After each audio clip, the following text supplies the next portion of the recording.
The next video in this series is interviews, and kind of rightly so, because in many ways it's one of the main ways that people collect data. So we're going to explore that in this video to make sure that the approach you use is as rigorous as it can be.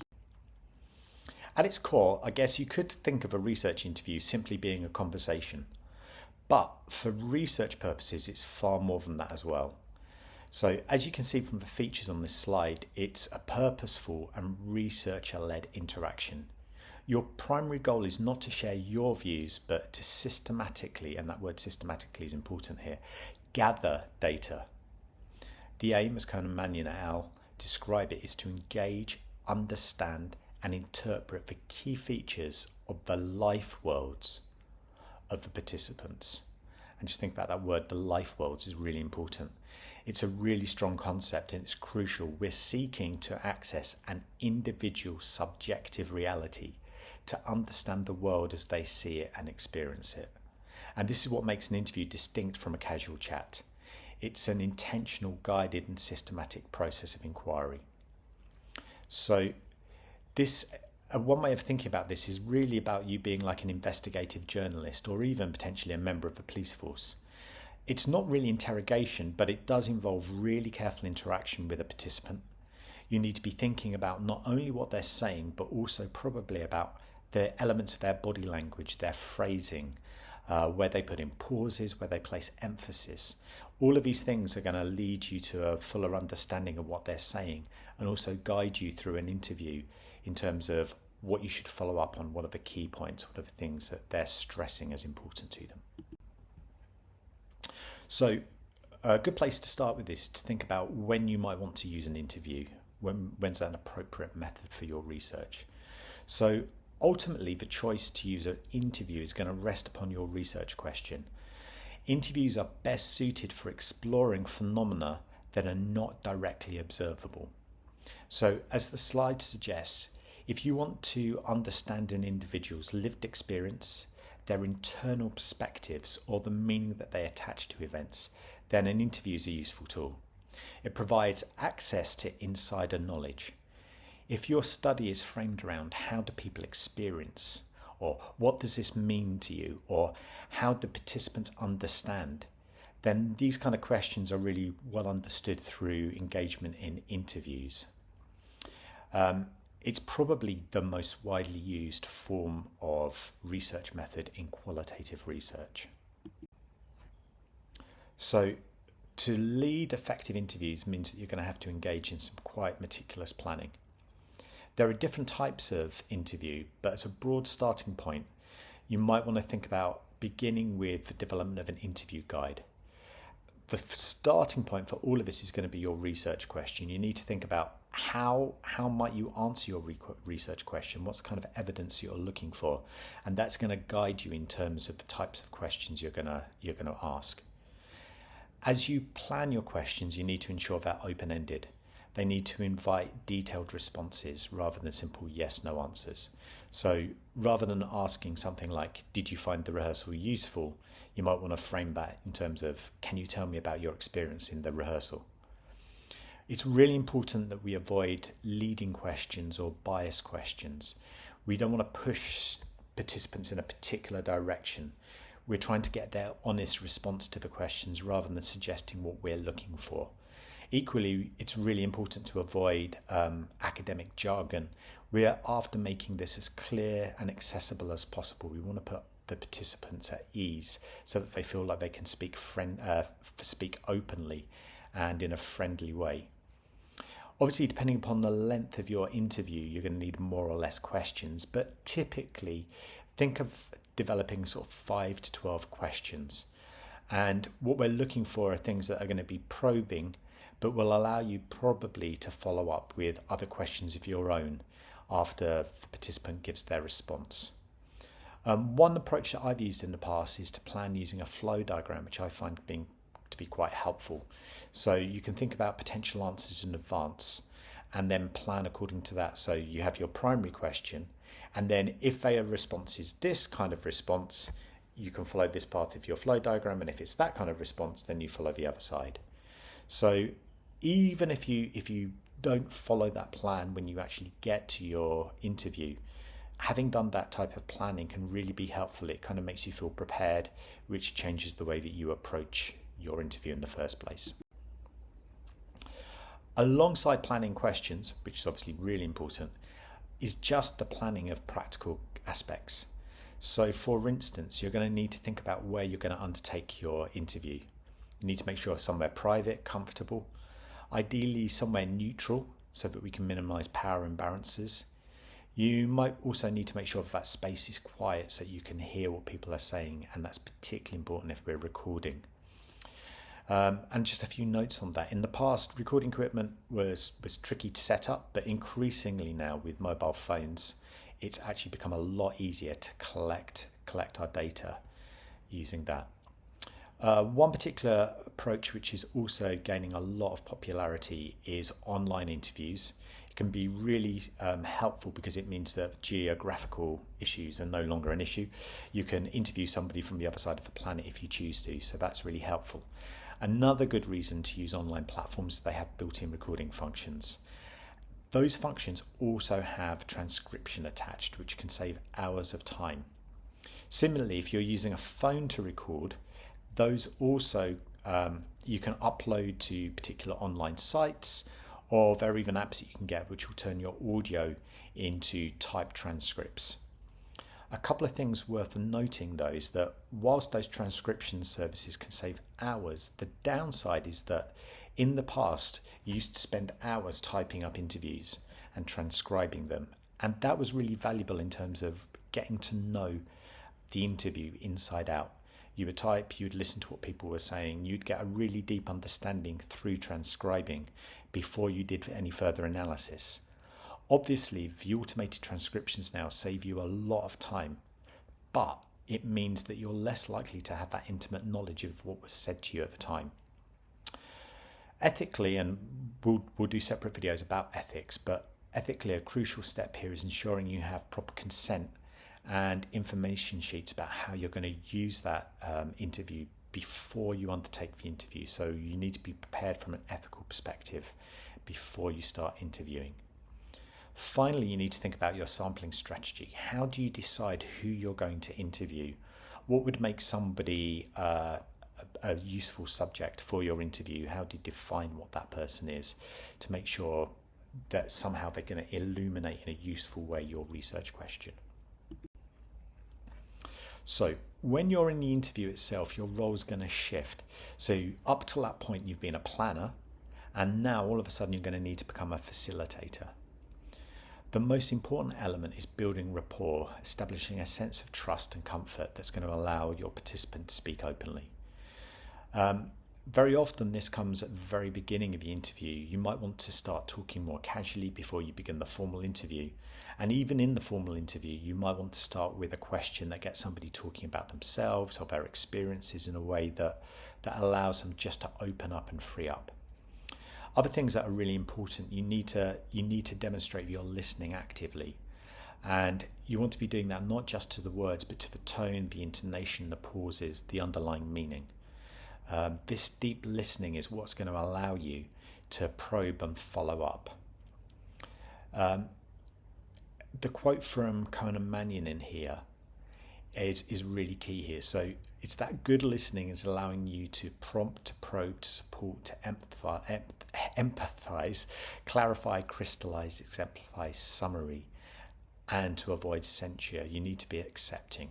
So all of these things are really, really important when we're in the middle of our interview, to free people up, to make them think that their opinion is valid. So a few slides back, I suggested that you had this broad plan, you plan your questions, and it's true, you do. However, it's worth noting that there are some different forms and some different ways that you can plan for an interview. The first type of interview is a structured interview. So in this format, participants are asked exactly the same questions, actually can be word for word in exactly the same order.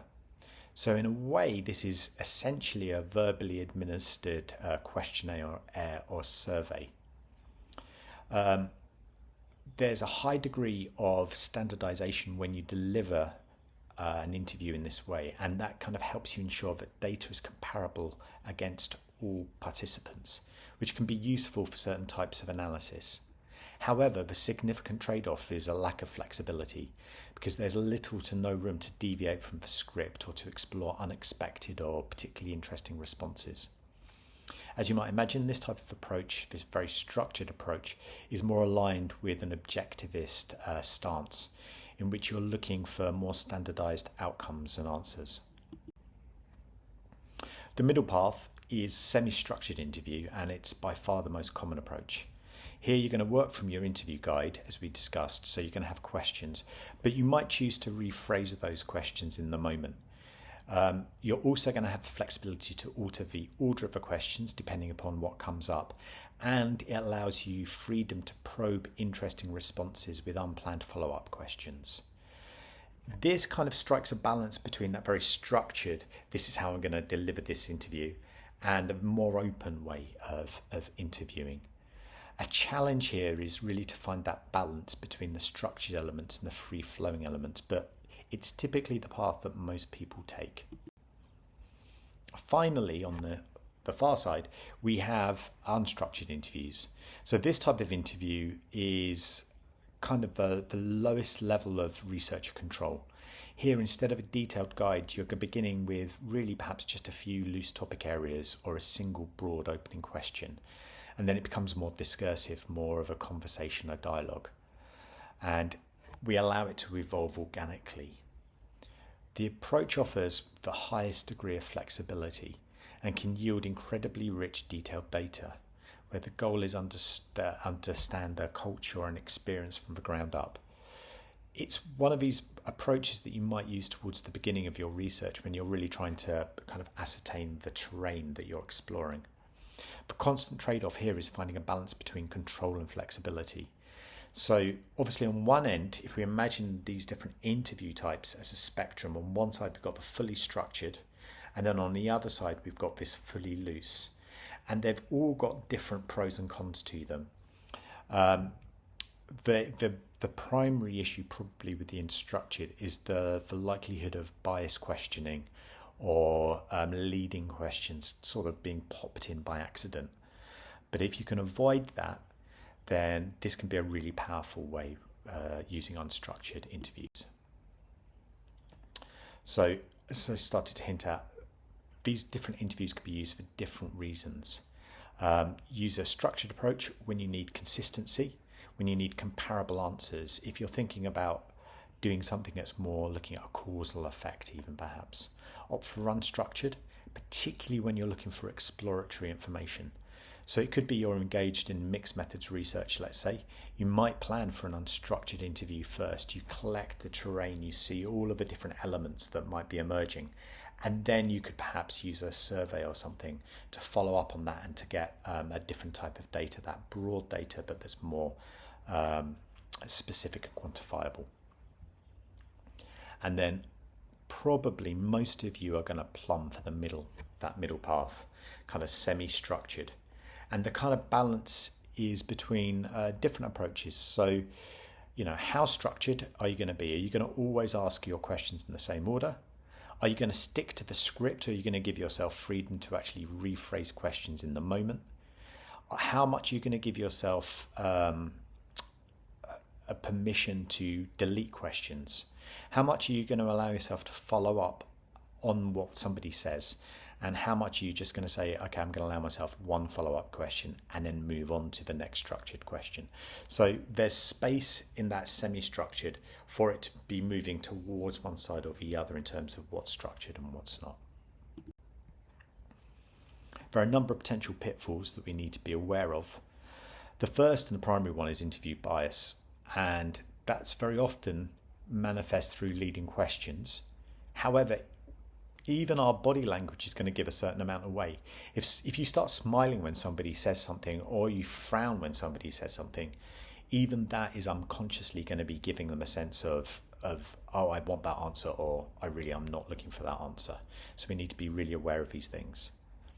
You've got to be conscious of talking too much. Your role there is to listen, not to lecture. And you also need to be aware that the more that you say, the more you're likely to influence what the participant gives you. A common mistake for novice researchers is failing to probe, particularly if you're in that unstructured. Obviously, you're in a very structured, you're not going to be probing. But always be ready, perhaps have at the top of your list of questions, can you tell me more about, as like your obvious next question, always to probe something else. You need to be mindful of power imbalances. So particularly if you're doing something like interviewing children, or perhaps if you're in a situation where you have a relationship with the person and it's clearly an unbalanced relationship for whatever reason, perhaps you're a manager somewhere, be aware of that. Technical issues are there. Sometimes I always get very anxious that my recording equipment isn't going to work, and that can put me off answering the questions that I need to ask. So just be aware of that. A lot of phones now, when you set them up, if you get them running, you can actually see the waveform in the side. So be thinking about that. Make sure you got your batteries charged up, all of those kind of obvious things. You need to learn to be really comfortable with silence and not allowing yourself to rob that thinking time. Sometimes participants will just stop and think, and you need to let that happen rather than jumping in and kind of trying to guide what answer the participant should give you. And finally, probably the worst one is that inadequate preparation. Really be aware, be thinking through your questions, have your main questions, have subsidiary questions in your mind so you know where that interview is going. You kind of aren't needing to look at your interview questions. You already know what they are and where you should be going with them. So some strengths of interviews. Primary strengths, the ability to gather really rich, detailed and nuanced data.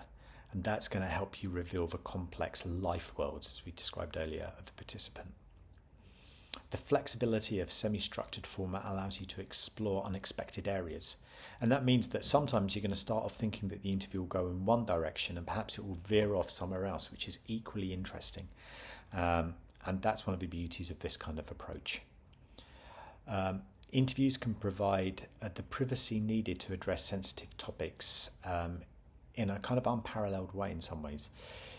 It's important to stress to participants that their engagement is going to be anonymised so that they can talk freely. And it's important for you to really be thinking about that when we're analysing, when we're writing up our data, so we stick with that. But if you make that clear, then if people feel free to talk openly, that can lead to very, very interesting outputs. Most importantly, it centres on that participant's voice and experience. And it's empowering them. You need to let them feel that they're the expert, which actually they are. They're the expert on their own life, on their own experience. And it's that experience that we're trying to get, that we're trying to capture.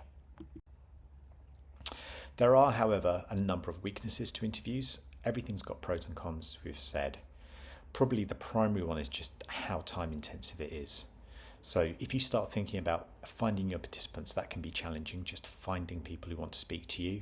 Then you need to book them, you need to find times when they're free and you're free, you need to organise locations to meet with them. So all of this is happening before you even get into the point where you're turning up and planning those questions. And then when you're there, you need to be transcribing everything, making sure that everything's ready, that you're answering questions correctly afterwards, the transcription.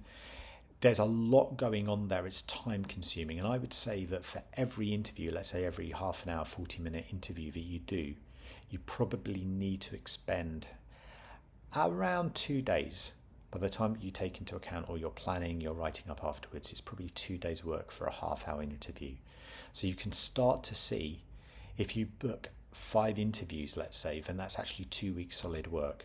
So what seems like a very small sample is actually quite a lot of work to undertake. The quality of the research data is obviously going to be heavily research dependent. So as you get better at doing interviews, you're going to find the quality of that data is going to be better. And that might be something that you think about in terms of ordering the interviews that you do. So if you know you've got someone particularly interesting you want to interview, then perhaps don't interview them as the first participant if you can avoid it. And get some experience with people. And actually, I would say, get some experience generally as being an interviewer, even if that means finding somebody to talk to actually interview about something completely different. Plan some questions and then plan the interview and undertake an interview which isn't related to your research. Just get experience of researching, because it's really critical to this being successful. Okay, as I said, this really does just give you an overview, a flavour of interviews, and a few things for you to think about. If you're thinking of doing interviews as part of your research, really do go away and think about exactly how to plan. Think about the style of interview, think about your methodology. Clearly undertaking something which is case study might lead you to slightly different questions and slightly different approaches than if you were doing a narrative inquiry. So it's worth thinking about all of these things and how you bring them together to make sure that you're planning effectively. Here are a couple of books you might want to look at, but most of the key research texts will talk in detail about how to plan interviews, because it's such a dominant research method. Anyway, I hope that's interesting, and I shall see you in the next video.